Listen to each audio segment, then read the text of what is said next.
What's the worst that could happen? Daniel, stand at attention. Come on, man. I'm going to do it. Should I do it?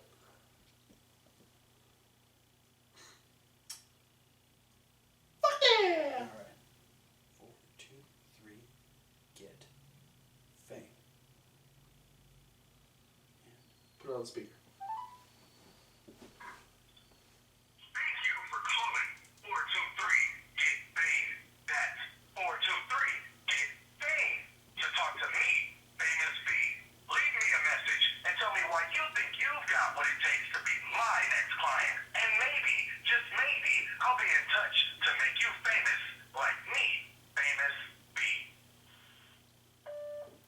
Hi, this is Travis Colt and Kevin Hawk. We're with the Wrestling Rundown, and this is the midweek wrap-up. Hi! Make us famous. Well, we'll see if that worked at all, but thanks for clicking on this video. Thanks for watching the midweek wrap-up. Yeah. We're talking about our usual shows. We got Main Event, NXT, and Lucha Underground coming up. How about Main Event? You sound so excited. I was yawning.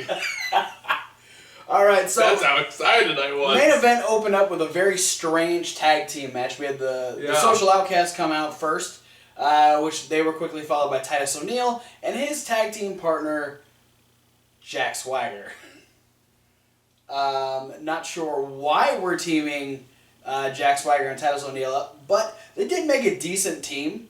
They had decent... Because they're the same black guy and Americana gimmick dynamic as Darren Young and Bob Backlund. They're the we're not getting SmackDown or Raw time for our gimmick. Alright. Well, it did work out in their favor. Granted, they are going against the Social Outcasts. For once, the gay black guy is more important than them. Oh. Because WWE's being progressive. But the Social Outcasts would lose to the tandem of O'Neil and Swagger. Swagger took out Bo with a Swagger bomb, and then Axel ran right into a Clash of the Titus for the win. Then we find out that our main event is going to be Alberto Del Rio versus Zack Ryder. And Alberto says that Ryder's head is still in the clouds after his win at WrestleMania, and that's what's going to give him the win in the main event. And then he also talked about the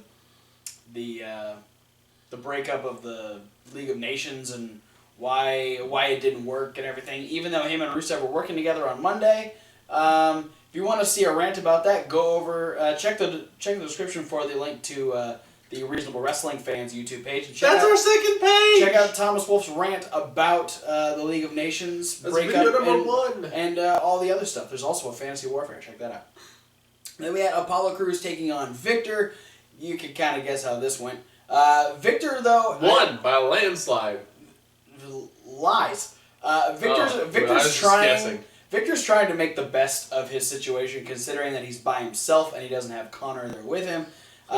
He's putting on way better matches than the Ascension's normal stuff. Yeah, he's actually getting a chance to get offense on. He cut a pretty creepy promo before, talking about how misery loves company and he's very lonely. So he's wanting to put misery on Apollo Crews, but that didn't work. Lonely because Connor's gone. Yes. But Victor would Connor's on vacation. Victor would go for a running knee. He'd miss that, and Apollo Crews would hit the cruise missile and pick up the win. He's visiting his family back in the wastelands. Oh, well. And then in the main event, Alberto Del Rio and Zack Ryder hit each other or attempted every single move they have in each other's arsenal. Yeah. It was false finishes for days in this match. It was ridiculous. Yeah, I'm going to say that this was at least pay-per-view pre-show quality match. Oh, I'd give it first third of a pay-per-view worthy match. I mean, and it was on a fucking main event. Yeah, and they killed it. This is the first time, I don't think we've ever seen Alberto Del Rio versus Zack Ryder before. Yeah. This is the first time for me, and they killed it. Zack Ryder had so many chances, so much offense, and unfortunately, he tried to go for a superplex against a guy who does an elevated double stomp. And Alberto hit the elevated double stomp, and Alberto picked up the win, and it was really disappointing. The sternum obliterator. Yeah, it was so close. I feel like this match, again, in the same vein of Ryback and Kalisto, the last pay-per-view, and how they had, like, such a stellar match comparatively to what they've done before, because it was their second go-around on the pre-show. Like, this is, I felt like Ryder and Del Rio were like, we were just, like, happening things in storylines. And now we're being relegated to main event. Well, and both of them won at WrestleMania. Yeah. Like, in their respective matches, they both won, and now they're the main event of main event. Yeah, and I felt like, hey, this is a please use us because we're talented people on the roster, and why are we on this B show? Yeah. But let's move on to NXT. We opened up with a tag team match where it was Blake and Murphy along with Alexa Bliss taking on Austin Aries and his mystery partner who he got to choose last week after the whole issue in Regal's office. And Austin Aries, so, you know, he got Shinsuke. Ooh, he should get that checked out. Shinsuke Nakamura. Is that a different strain? Yes. It was Austin Aries and Shinsuke Nakamura. It's a strong taking strain. It's a strong strain. Taking on Blake and Murphy. And this is the beginning of two very interesting storylines, I think. Potentially. Yeah. So, because, I mean, they don't always follow through with everything that they start in WWE. Let's just be honest. NXT is good about it, though. I think we can guarantee that Triple H and the rest of NXT Creative have plans for both of these situations. So, we had a pretty dominant victory for Austin Aries and Nakamura. Yes. Which, on that side, Austin Aries' whole thing last week was that he wants to be recognized for his talents. Yeah. But he keeps getting overshadowed. Yeah. So, first off, he didn't exactly go about that in a good way by picking Nakamura as his tag team partner. And then Nakamura ended up picking up the win himself and not letting Austin Aries get any of the glory. Yeah. Because at the end, Austin Aries was reaching for a tag. He wanted to get tagged into the match, and Nakamura ignored him to hit the Kinshasa. Yeah. Shinsuke was on a roll. All he had to do was hit the Kinshasa, they pick up the win. That's usually what you go for. They had one good double team, though. Yes, they did. That's... When you're getting elbow dropped and you're laying on Nakamura's knees, it's just a bad situation for you. You don't want to be in that place. So yeah, so we're building a possible tension between these two. But then on the other side, Blake and Murphy have been on a losing streak. They haven't won matches in forever. And so at this point... They're like the Ascension on the main roster. So Alexa ends up walking away from both of them. Murphy was the one that got pinned, and Blake walks away from Murphy. And we actually saw them later in the show Alexa was yelling at both of them going, no, I'm trying to win the women's championship, and it's going to be a lot easier without 470 some pounds of dead weight. So she walks away. And then we get a little stare down between Blake and Murphy. And they make out. No, they don't. Oh. And then Murphy walked away from Blake. So we've got a possible strained relationship in this tag team. Are they going to make up and then become... And make out? No. Are they going to become better? Or is Why this... are you obsessed with them making out? Really? You're weird. Moving on, Bayley would talk about the main event, which is her versus Nia Jax, saying that Nia is not going to stop her from becoming the NXT Women's Champion once again. And then speaking of the champion, we got a really cool Asuka video package about her rise to fame and then her winning the championship and then what she's done post that. So a cool little package. Most of which involves knocking people out. Yes. Or making them tap out. She's very good at.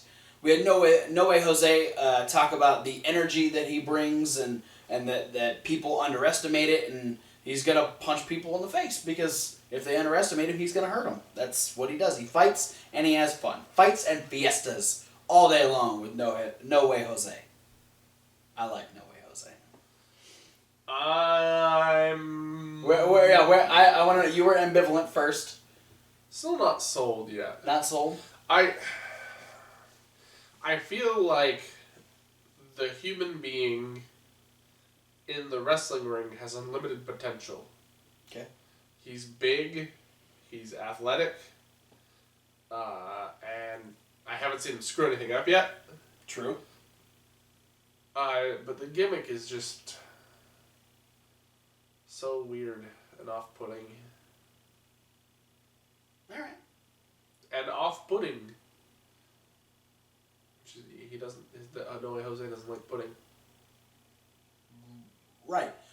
Next, we had women's match where we had Carmella taking on Peyton Royce. Yeah. Good solid showing for both of these ladies. Peyton Royce doesn't get a lot of TV time, so it's good to see her. I know. When she's so on, sad. when she's on, she really brings it. Carmella did a really good job in this match. They had really good. Or Jessie K. Is that what they call her? Billy Kay. Billy Kay. Yeah.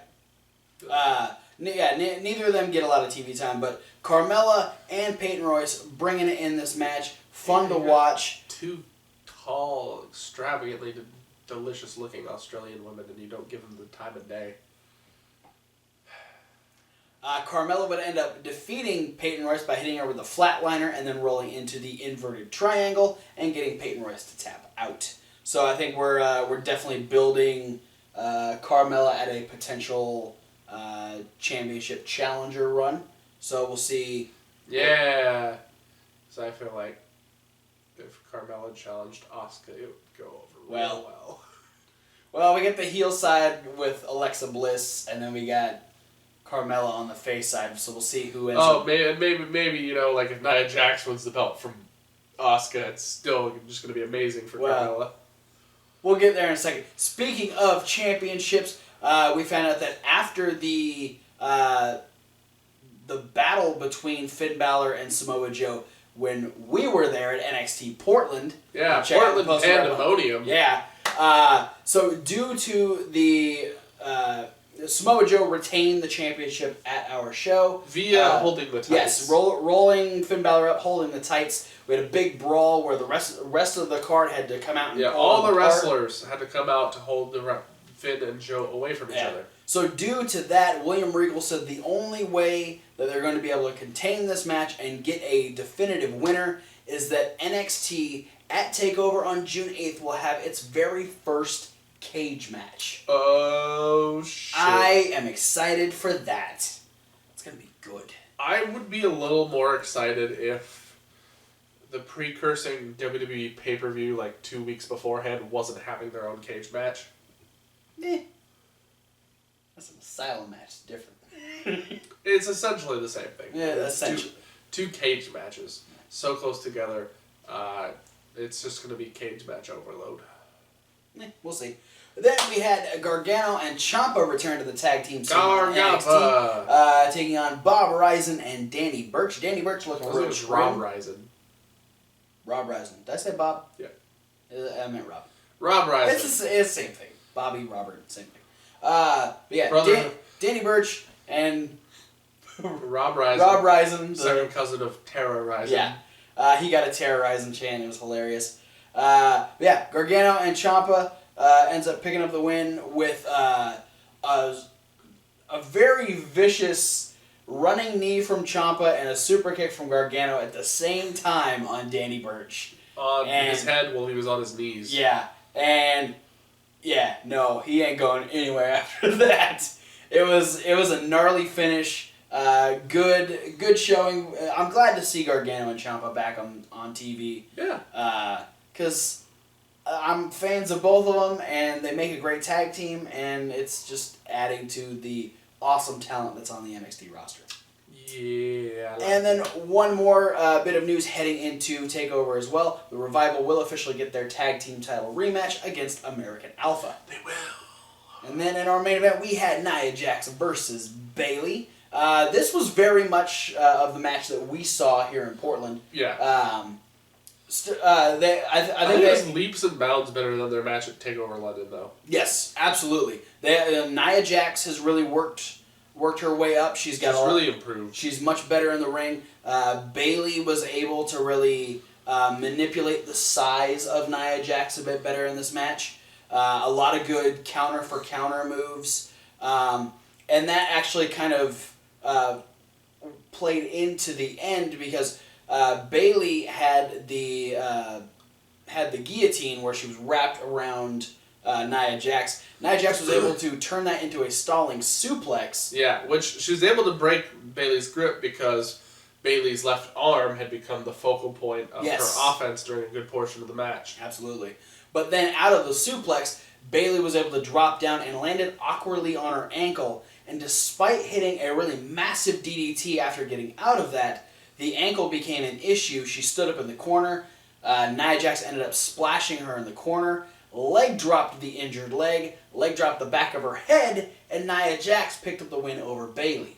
Yeah. So now we have Nia Jax beating the number one contender, who is getting her title rematch against Asuka at NXT TakeOver, and we're having a lot of girls start to push their way towards Asuka's championship. So it'll be interesting to see what the overall plan ends up being heading into TakeOver. Surprise return by Dana Brooke. Gross. Asuka drops the belt to her in a squash match. Gross. Moving on to Lucha Underground. We open up. Cage is not happy about Chavo stealing his medallion. You don't want to make a guy like Cage unhappy. I mean, you don't want to make a machine like Cage unhappy. Exactly. Dario says, well, we have the ceremony coming up next where, if Chavo does put the medallion into the belt, he will get that spot in the Gift of the Gods match, which will be the main event of Lucha Underground. Woo! And so Cage is like, okay. And Dario invites him to the ring. He's like, if you can get it back from Chavo, then you can have the match. So Cage comes out with Dario Cueto. They got the Gift of the Gods belt in the ring. All the medallions are placed in. We get Tejano, Joey Ryan, Sinestro, Aerostar, the Mac, and Sexy Star all placing their medallions into the belt. Chavo makes his way down with not only the medallion pouch, but a chair. Because he knows what's waiting for him. And Cage wastes no time attacking Chavo when he gets in. Ends up, I think he ended up stopping Chavo's chair shot. Well, Chavo just lifted his arms up to hold the chair up in the air, and Cage just kind of went in and speared him into the corner. And that drops the chair. It drops the medallion bag. Chavo gets the shit beat out of him for a second. And Cage is like, okay, this is my moment. He goes over, grabs the pouch, reaches in, and pulls out a giant washer. Not like a full washing machine. Washing machine, the circle. How strong Cage is. The circle thing, the circle Cage washer. Just pulled an entire nuts washing and bolts. machine That out bullshit. of the bag. Which then allows Chavo to grab the chair, hit Cage in the back, and this actually pops the medallion off the inside of the chair. Chavo had it taped in there. Chavo places the medallion, therefore solidifying his spot in the main event and a shot at the Gift of the Gods championship. And Cage was mad and he gave Chavo the whipping X. Yeah, beat his ass with the whipping X. Then our first match of the night was Wolverine style. Our first match of the night was a four corners match. We had Masquerita Sagrada, Cobra Moon, Argenis, and Daga. A very eclectic group of Lucha Underground stars. Lots of good spots in this match. Most of the main event people are in the main event. Or they have championships. We had some great spots in this. Some scary spots too. Argenis launched Masquerita Sagrada into the bottom rope face first. Yeah. And that looked like it friggin' hurt. Be careful with the ropes, guys. Yeah. Especially the lucha ropes. Yeah, they're ask AJ Styles. He hates lucha ropes. They're extra tight, and so it hurts a lot more when you end up hitting them. We had some great dives from Argenis and Daga to the outside. Just some fun spots. Then it gets really weird because we end up with Masquerita Sagrada and Cobra Moon. Cobra Moon ends up hitting a sit-out pile driver on Masquerita Sagrada. And at the same time the move is happening, Daga gets back in the ring.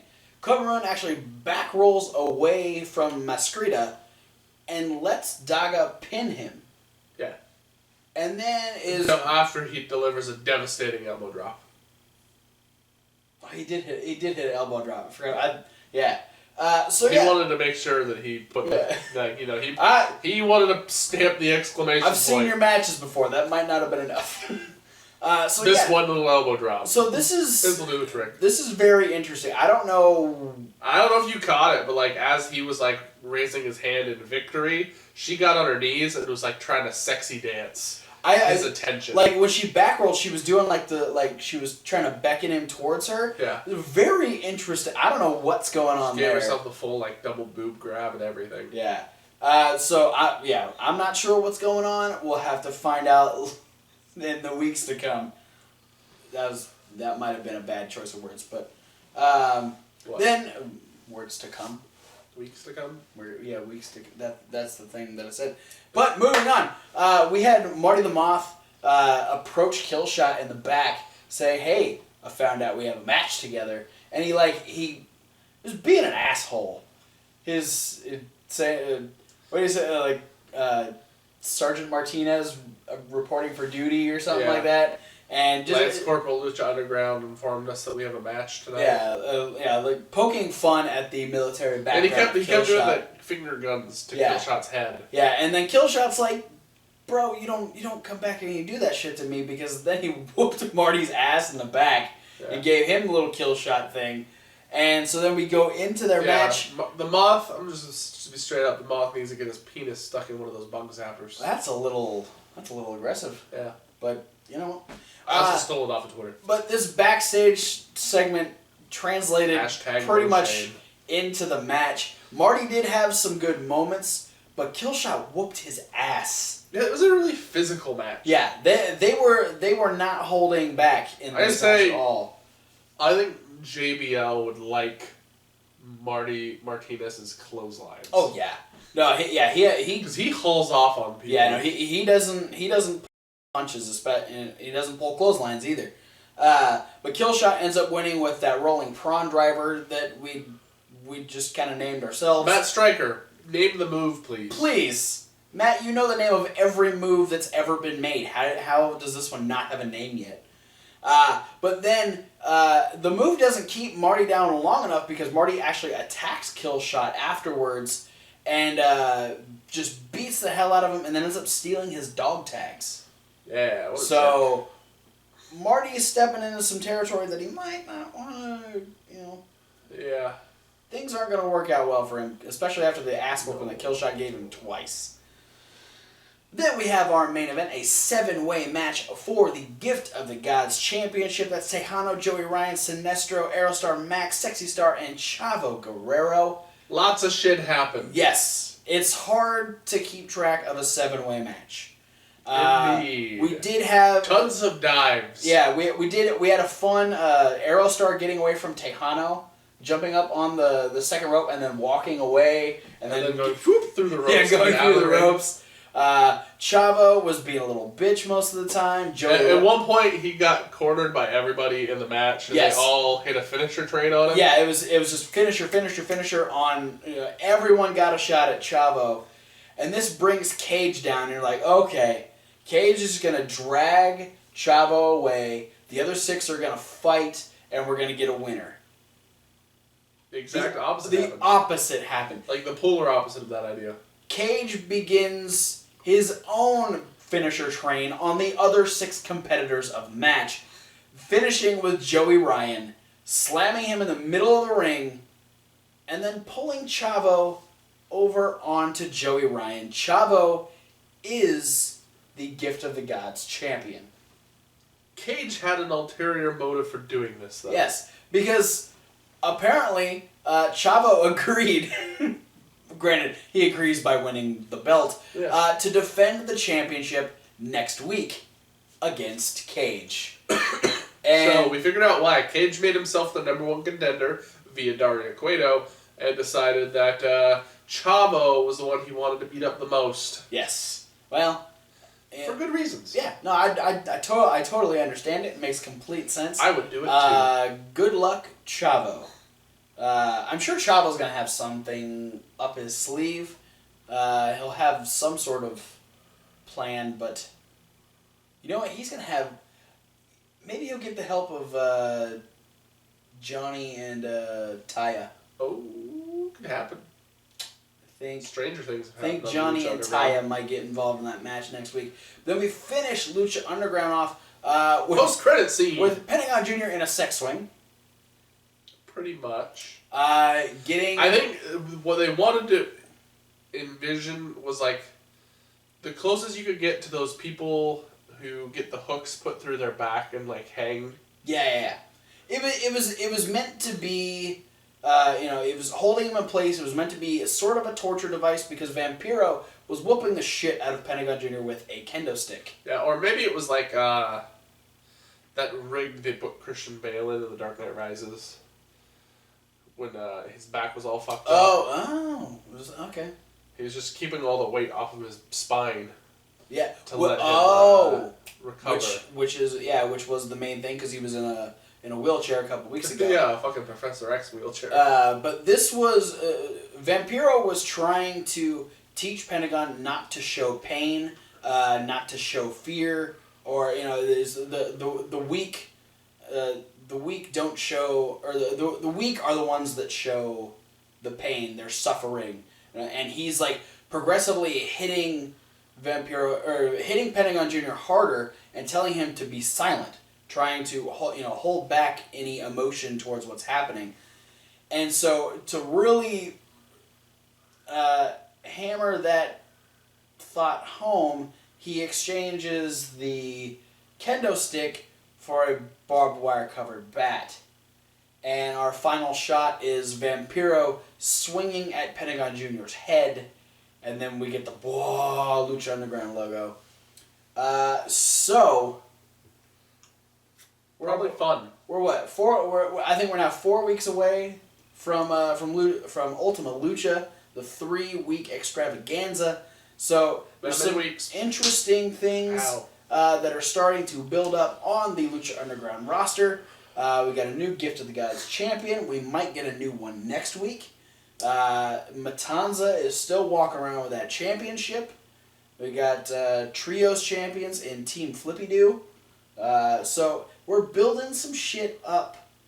Pentagon's going to be coming back real angry if he ever gets out of that sex. Much darker. Yes. So we'll have to wait and see. Potentially 5 sides darker. 5 sides. All right. So we'll have to wait and see what happens in the coming weeks. We're almost to Ultima Lucha. NXT's coming up on its next takeover, which I believe is... I've seen names floating around. I think it's NXT Revenge. I believe that's what it's called. I don't know. They haven't done a graphic for it yet. Yeah, not yet. And Main Event is giving us matches like Zack Ryder versus Alberto Del Rio. So... Yeah, if Main Event can keep that up, it's going to be another show that's just going to be, like, cool to watch. Yeah. So knock that Titus O'Neil bullshit off. Yeah. And don't... How come he couldn't go the way of Alex Riley? Don't degrade Jack Swagger that way. He's a former world champion, goddammit. I mean, you probably won't ever really say that, but don't team him with Titus O'Neil. For real. But thanks for watching this video. Yeah. Don't forget to like and comment and subscribe. And share the video. Subscribe to our other channel. Yes. We have a channel 2 now. Channel number 2 is up. If you go over and check out Reasonable Wrestling Fans. W2F.